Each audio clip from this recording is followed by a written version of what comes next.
So I'm going to tell you a story that happened to me, and maybe you can understand the position I'm in now.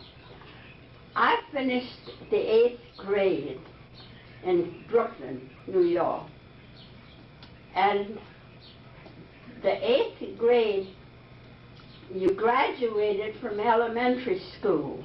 Can you hear in the back? Yes. Yes. Okay. So I had graduated from elementary school. Now I'm going to high school. And when I went to high school, they told me that I had to go and meet with the counselor. So I went to meet with the counselor. The counselor told me that it seems as though at Girls High they gave 4 types of education to help get you ready to live your life. One was domestic science. Anybody remembers what domestic science was about? Then the other was business. And in those days it was stenography and typing and bookkeeping and that one. And you could get a good job when you finish high school with a business course. Then you have a teacher's course, and that got teachers ready to teach elementary school. And you had college entrance, and that got ready for you to go to college and take up the kind of thing you wanted to do for a life's work. So, Miss Smart Alec, oh, by the way, I graduated from elementary school in the top 10 of the class. So I was an honor student. So I went to this counselor, and she told me I should take domestic science. And I told her I didn't need to go to school to learn how to cook an egg or scrub a floor. And she reported me to the principal and said she didn't like my attitude.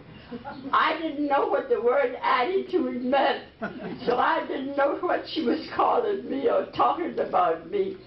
But I wasn't going to take anything less than a college entrance course.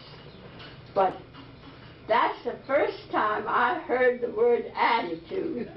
And I said, now look, I'm smart and all like that, but I ain't smart enough to know what this woman is calling me.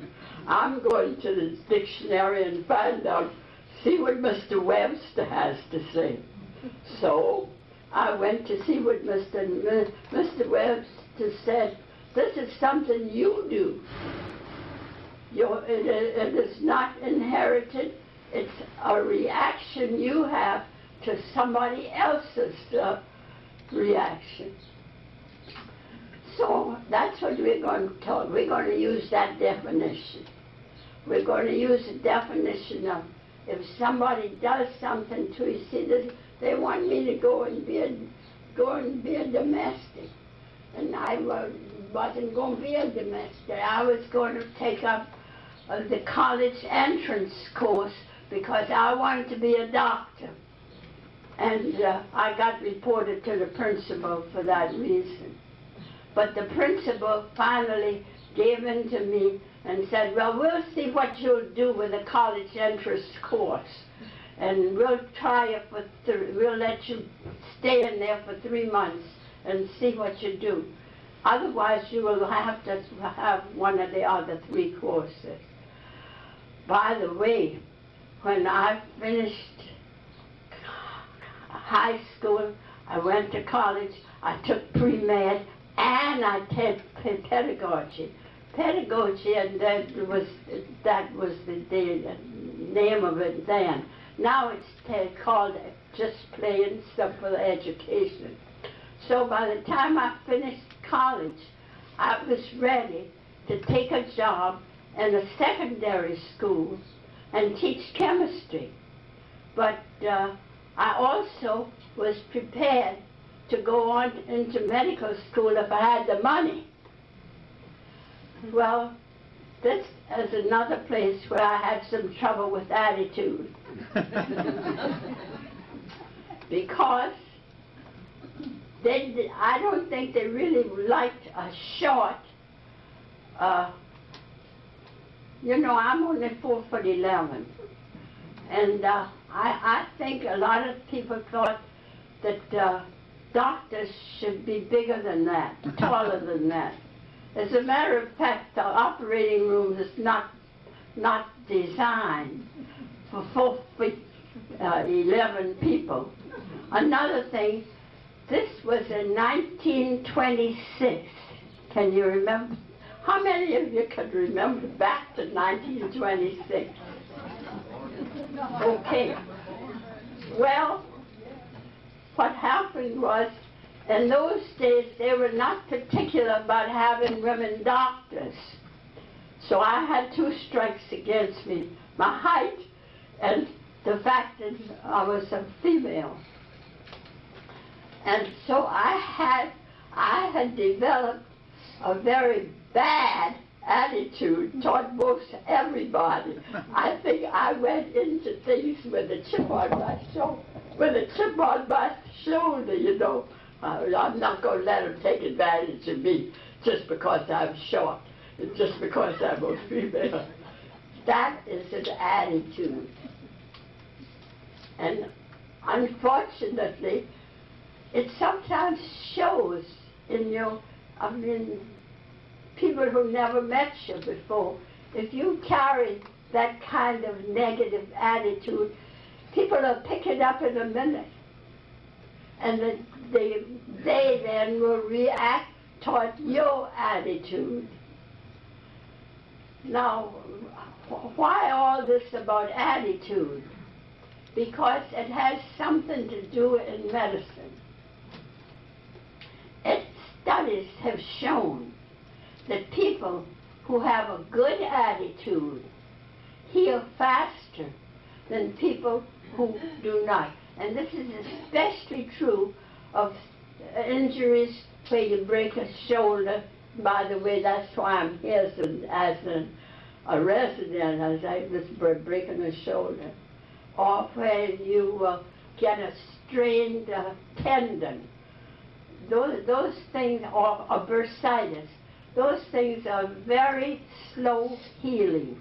And do you know why? Any nurses in the group? Why is it a bursitis or a joint injury? Why is it they take a long time to heal? Little blood circulation. There you go. That's the answer. You must have studied what I was going to say. But anyway, on the average, if you hurt your shoulder, it'll take 8 weeks to heal. Now that's average. If you have a positive attitude, remember now we talked about positive attitude. If you have a positive attitude, want to be cooperative, want to get along with the doctors and nurses, then you heal faster. And it's 1/4 less time. So it's very important that you keep a good attitude and that you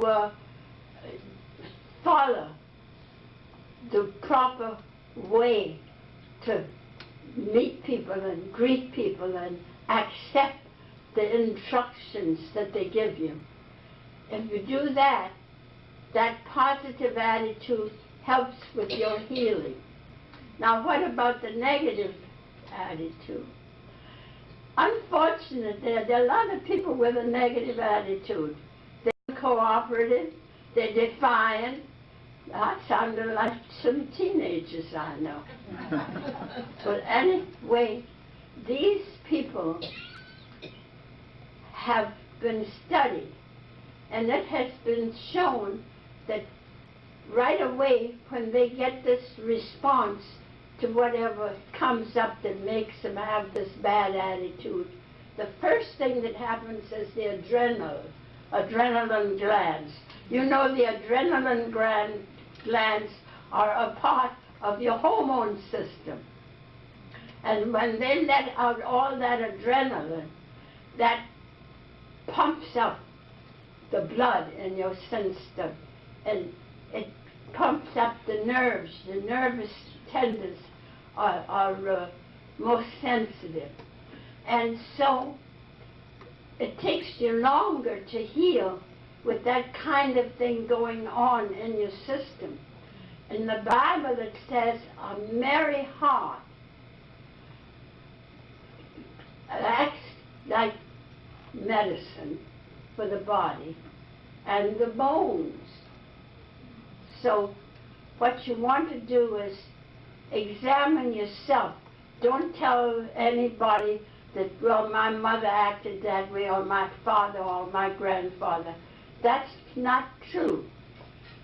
It's a direct reaction to whatever, well, I guess you'd call it,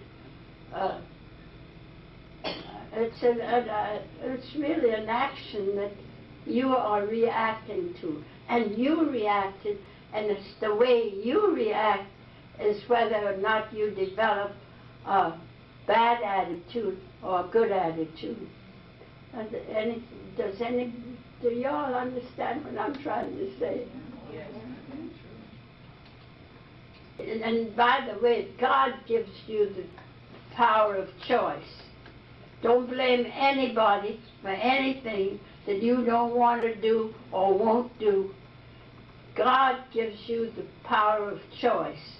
And it's because you choose to have a good attitude or a bad attitude. And if you choose a good attitude, you will heal faster. Another thing you need to know is the body was designed by God, who created it. It was designed to heal itself. So don't tell me that the doctor heals you or this person heals you. God has made you in such a way that you will heal yourself. And it's the way you will react to the things outside that will determine whether you will heal quickly or slowly or don't heal at all.